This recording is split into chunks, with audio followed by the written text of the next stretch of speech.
Hello, hello, and welcome to the Humble Baptist Podcast. I am your host, Troy, and I am the Humble Baptist.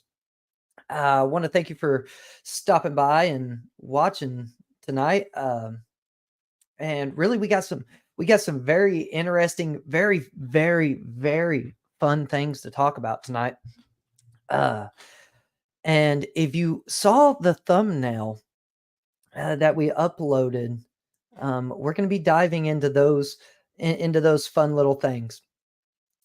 First, I want to thank you again for stopping by, spending time watching it, diving into how we got the Bible, since it is what we what we call and cherish and honor as the Word of God. Right? I think it's important that we understand the history of it, that we kind of have this base knowledge to go off from, to be able to give an apologetic, right? A reason for the hope that's in us. And so just understanding some of the history behind it, I believe is going to benefit anybody. The more you know, the more comfortable and hopeful you are in it. I do want to say, man, it has been a week. I am scrambled in my brain, but I did want to share something that the Lord did today that uh, just really was a blessing. And so I had this huge tree job, right? There's trees all over this place. It's actually for what's called a Plymouth Brethren Church. They're a little different. Don't know much about them. If you know anybody that is and actually wants to talk about it, let me know. I would love to know more. Um, just because I love digging into that stuff. But so we've got a bucket truck, right? You've seen these driving down the road, big, huge truck, got a bucket, lifts up, and you cut trees out of it, or you see them working on telephone poles in it. Well, anyways, ours grenaded yesterday night, and it won't go up.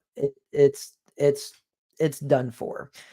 We got a swimming pool under the thing, a kiddie swimming pool under thing to catch all the hydraulic fluid that it's throwing out. And so I arrived there this morning, right? I get to the job knowing that we got to have it done by tomorrow in order for them to have this big conference. Apparently 200 people are coming, right? They're going to pack the place out. And we've got no way to get up into the trees. So I'm calling my boss, and he's he's calling rental companies trying to find a lift. He's calling this one and then that one and then this one. And, it came down to, well, you really need a massive trailer in order to haul this thing. And so he's calling people, right? We have trailers for hauling skidsters and excavators and anything else we need, but not a man lift.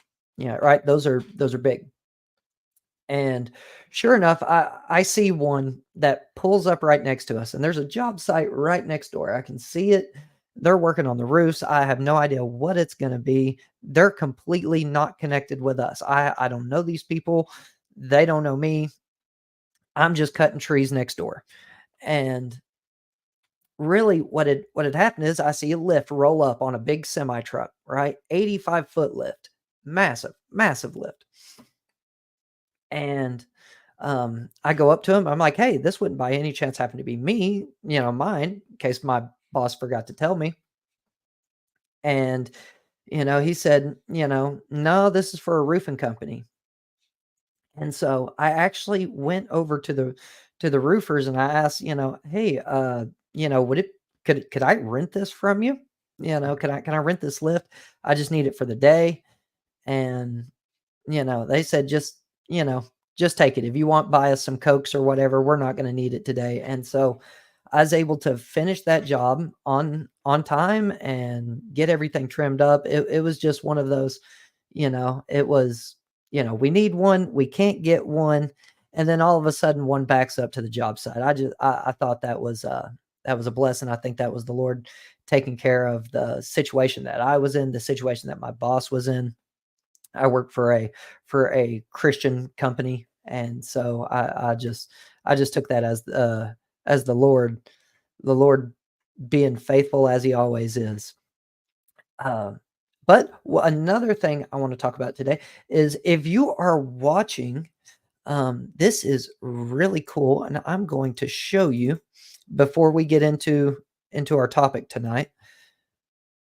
I want to tell you to go to our Facebook page, right? The Humble Baptist Podcast is what it's going to look like. And I wanted to show you a video which was amazing, right? I'm starting to upload more and more content to this so you can keep up with just some other really cool stuff, right? If you're theological, just thinking all the time, right? And you're wanting more and more cool stuff to watch, I'm starting to upload more stuff. This video right here, this one with James White and Jared Longshore, was an amazing debate. This is by far one of the best debates on pedo baptism and credo baptism, right? Whether or not we should baptize babies that I had seen. They stuck with the issue at hand for the most part, right? They didn't let it really spider web out into, you'll have these debates where, oh, this person throws out this verse, this person throws out that verse, this person throws out this verse, and no one gets anywhere. This was something where they really dug down into the meat. Dr. Jared Longshore did a really good job. Dr. James White did a phenomenal job. He's the Baptist, right? And so I shared this video. This is a good one. If you want to, their debate topic was, what is the nature of the new covenant, right? So real Hebrews 7-10. Yeah, Jared Longshore talked about Acts. It was phenomenal. And so, but there's really some other cool stuff on our Facebook page. If you're on it, I share. This is another thing. This is actually the Truth and Love Network. Brother Brother Rob and Brother Dan. This is good stuff here. They're diving into covenant theology, really working through it, and I am excited for this series. I don't know how long they've been doing it. I just now caught it, and I believe it was on Tuesday. I believe it's on Tuesdays that they're going live, and it's phenomenal. And so you're just gonna see a lot of cool stuff, right? If you follow the Truth and Love Network, you're gonna be seeing a lot of what the Truth and Love Network is. And so here's where we're gonna start into it. You see the thumbnail I made, right? Now my 10-year-old son made fun of me for this thumbnail. Because this is about my creative computer skills as of right now, right? We're working on it. There's even talks of the making of bringing my 10-year-old son in as my producer because he thinks I need it, which is pretty hilarious. And so you got, what is this thing right here, and who dat? And so that's what we're going to be talking about tonight, right? First, we're going to start with what is this thing? And I'll go ahead and let you know that this is the Gutenberg movable type printing press, right? And so we've been diving in to manuscripts. Let me figure out how to get this off. We've been diving into the manuscripts, and really what that's done is every manuscript means that it was written by hand, right? My notes that I have. By the way, this is how many notes I have, like 2 lines. But this would be considered a manuscript, right? Because I wrote this. And so really whenever we were talking about our talks with the manuscripts, and then our talks on transmission and our talks on translation, right? Transmission is the act of, you've got one manuscript right here and you've got another one right here, and you're copying what's over here on this one. And so that introduces a transmission, because now not this one, it's became this one. And if this guy messed up on his writing, then you have a variant, it introduces into that. And so In 1455, I kind of gave you a heads up last week on a date if you wanted to look it up. If you did, uh, I'm honestly not sure what Google would have pulled up if you asked what important thing happened in 1455. But we have the invention of the Gutenberg printing press, the movable type printing press. And so, really, I've got a video. I'm going to show you guys. And then we're going to talk about how this really revolutionized the world that as we know it, right? This is one of those things that completely changed an entire society, right? Like this is about the difference of how everybody now carries around a smartphone, right? Just thinking back in my lifetime, when I was a kid, right? I'm dating myself. Not nobody had cell phones, right? It just wasn't a thing. If you did have one, it was about the size of this sheet of paper here, right? And I only knew one person with it. But now everybody in this short period of time has a smartphone, right? That can get on the internet, scroll, doom scroll Facebook, doom scroll Instagram, all those things, right? We see the change in our society from that, right? And it's completely changed the world, right? You can have food brought to you. You don't even have to go into the store anymore because you have it on the phone. And so it's really changed our world. This was one of those things that completely changed the world. And so I'm going to show you a video of the Gutenberg printing press. It's going to kind of show you a little bit how it works, right? It's not like a full of this. It'll give you an idea of how it worked, but two people used to run it. And I'll let the video do the rest of the talking. Let's see if we can get it pulled up here. Do my button clicking as always. And that, yes.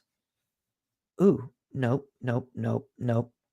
Different layout. I'm sorry, guys. This one. Ha ha. All right. Enjoy.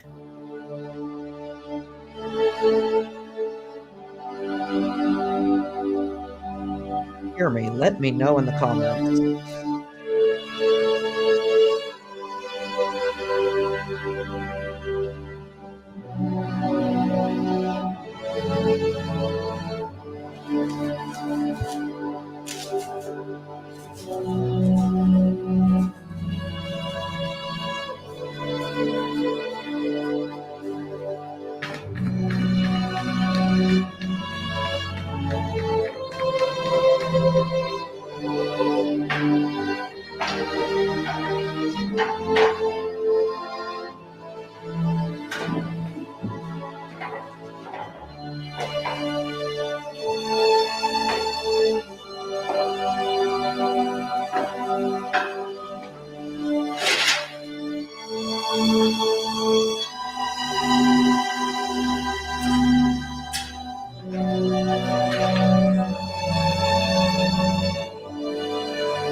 That is the Gutenberg printing press. 1455. Sorry, I muted my mic there. 1455. Johann Gutenberg makes it up, right? He gets the idea from what I believe is a wine press, right? something that comes down, squishes the grapes, smashes it. And I think he just put it together as the engineer, invents the Gutenberg printing press. If you want to know more about that, this video right here. Oh no, I took it off. All right, let's go back. Let's go back. Add that to stage. All right, here you go. This video right here, right? The medieval invention that changed the course of world, made by Timeline. Just type in Gutenberg press. And this one right here, it's about an hour long. Super fascinating. Super fascinating. A guy goes through and it shows them making one, and in the type of way that they would, goes through the history of it, goes through. You'll see the wine vats, you'll see the pages, you'll see them make the type, the little letters that they have, right? The little metal letters that they set directly in place. And it shows him making little bits and pieces of it, and they make a replica of the Gutenberg Bible. Super fascinating video. Really fun. I highly suggest watching it. And we will go back. All right.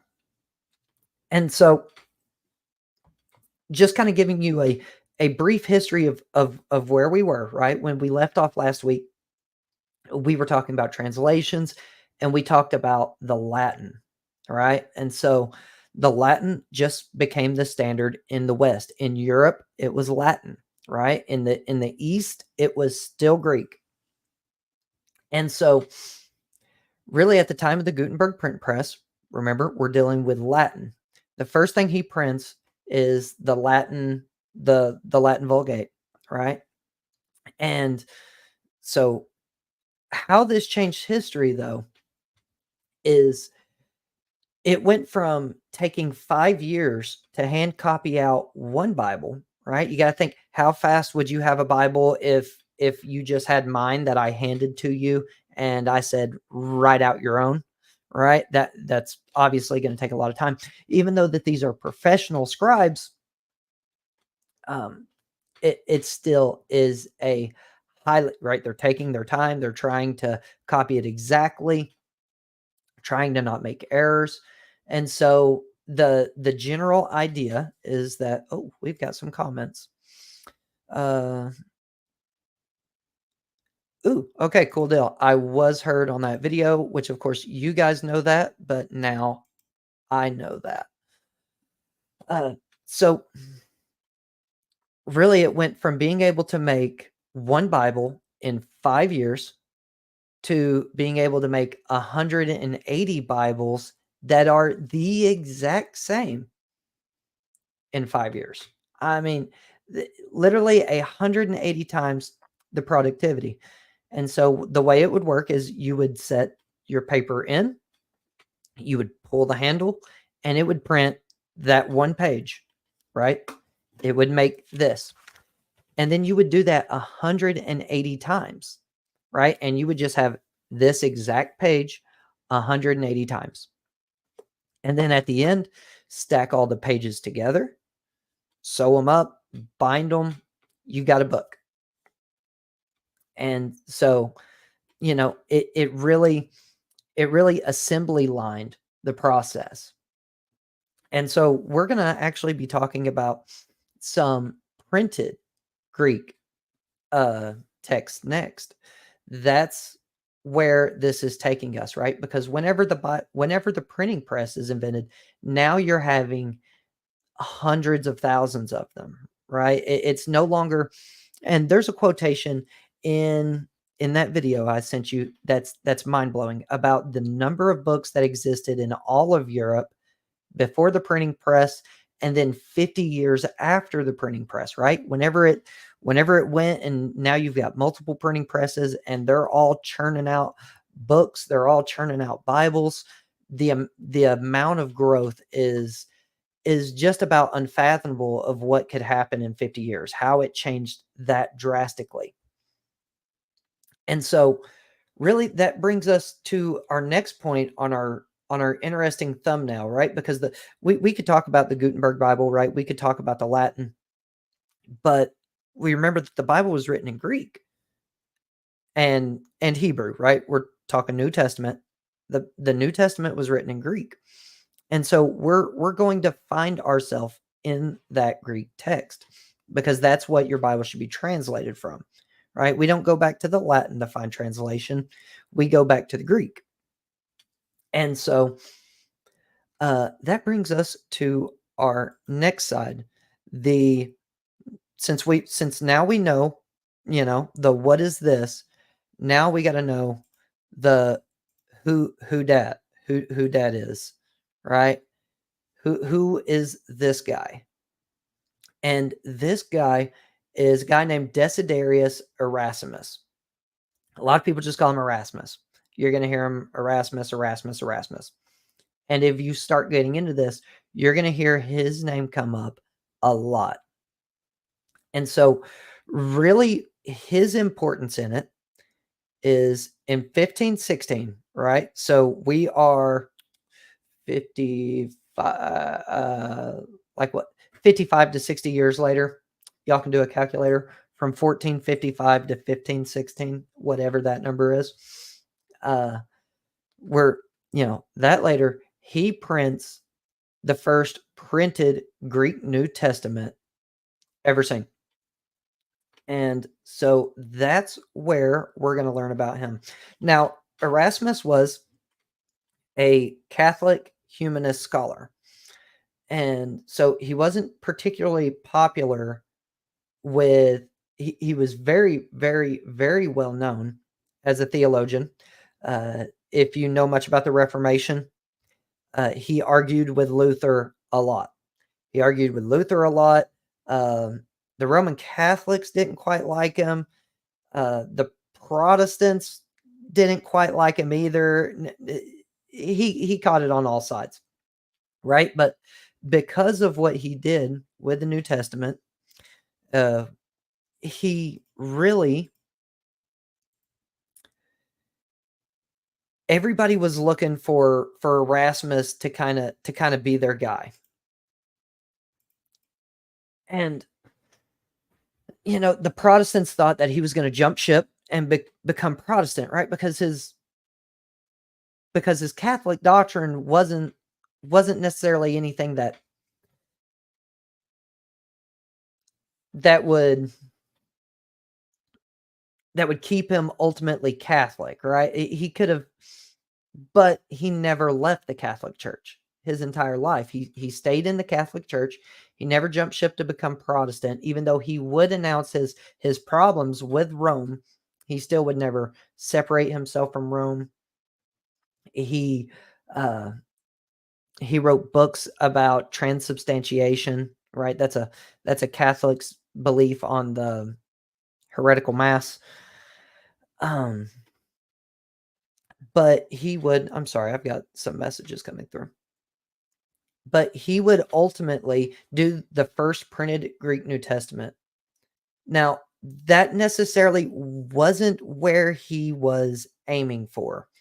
The spot he was aiming for was he wanted to do textual criticism, and I'm not sure if I've defined textual criticism yet on this channel.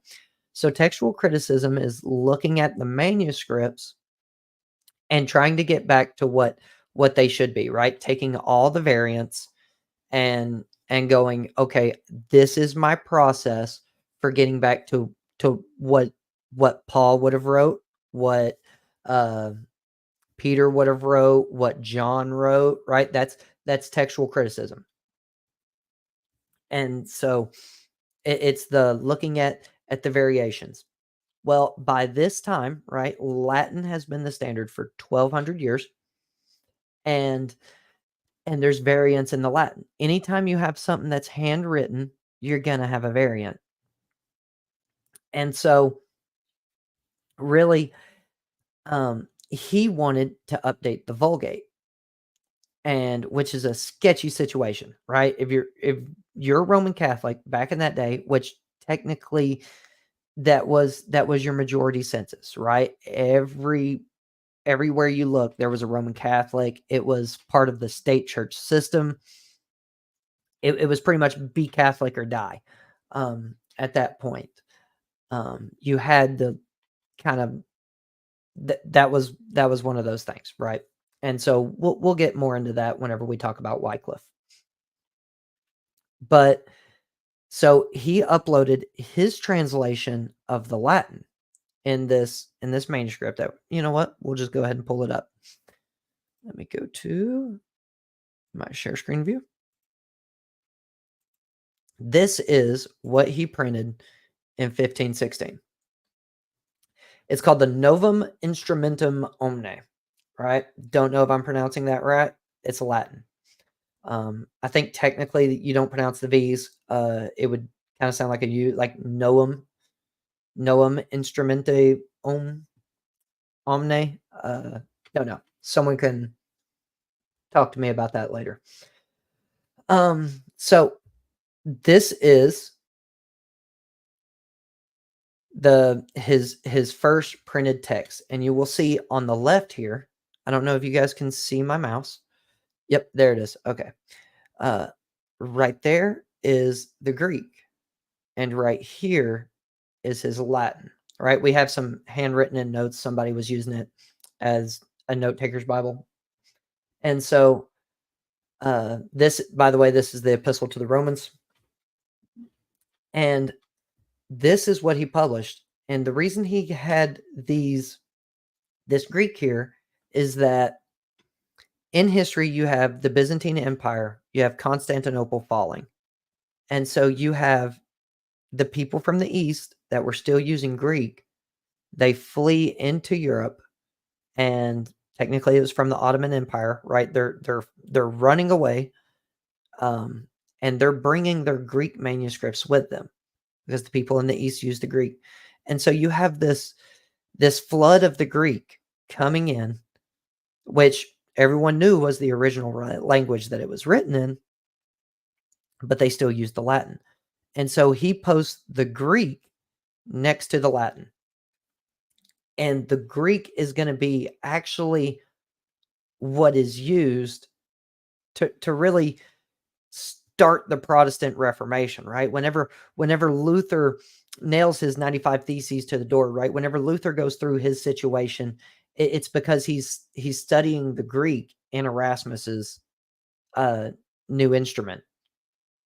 And so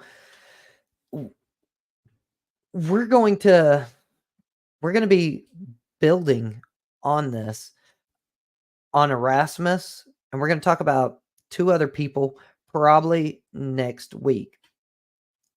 But yeah, and so I wanted to introduce Erasmus, introduce the printed text, right? You can see the lines.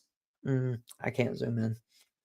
No, I can't zoom in. That's a bad idea. It messes this one up. So you have printed manuscripts. You have printed manuscripts, and when Erasmus went through and he did the Greek, it's thought 12 to 20, and I do believe that 20 is honestly being very, very, very, very generous. He has 12 to 20 Greek manuscripts, right, that read Byzantine, that he uses and comes down, and so we can read through his, compare it, and find out that this is a Byzantine textual critical thought process, right? So we can see which manuscripts he was listing out. He actually lists them in his new instrument, and we can go back, and we actually still have some of them. It's interesting. And so he actually does 3 editions of this, right? Just going through, he does textual criticism, finds it, puts it in there, and he's doing that as well as with the Latin, which almost really, really, really got him in trouble. Um, but he was the first printed New Testament. He was not the first person to try. There is a different one. But honestly, I think that information is probably going to be just not really important to the discussion that we're having right now. So, Desiderius Erasmus, first printed Greek New Testament, Greek and Latin, side by side. And we have the invention of the Gutenberg printing press. And really, that is what we are going to stay with today. I want to thank you. What year was, oh, we got a comment. We got a question. This is my rib. This is my rib that is commenting in case anybody doesn't know. This is my rib. I call her Rib. She is my wife. What year was this again?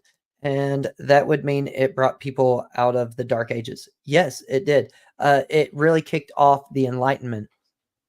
So 1455 is for the invention of the Gutenberg printing press, and 1516 is Desiderius Erasmus's first printed Greek New Testament. And it really did. The introduction of books to everybody, right? For people to start being able to read, because it made books from being the cost of a house to then being, way more affordable, right? If you can make 180 of them in 5 years, supply and demand, it it goes down, right? The cost goes down, because it's no longer taking someone 5 years to make. It's taking, you know, I don't know, whatever that math is. They're making 180 of them in 5 years. And so, yeah, it really kicked off the Enlightenment. It really brought people into being able to study, to dive into things quicker, and yeah, really that is the invention that it changed that entire section of history and moving forward. And they used the same design as the Gutenberg printing press all the way up into the 1800s, right? It's not until we have these massive printing machines. I really should have pulled one up, uh, and you can see it churning out multiple pages at a time. Um, it's really not until then that it changes, and I believe that was the mid 1800s. So all the way up until there, I have a sheet of paper as well. We can see that that for that couple 100-year period, right? Almost 400 years, that was the way. Every single page, you've got a guy pulling a stick to smash it down on and get the lettering on every single page.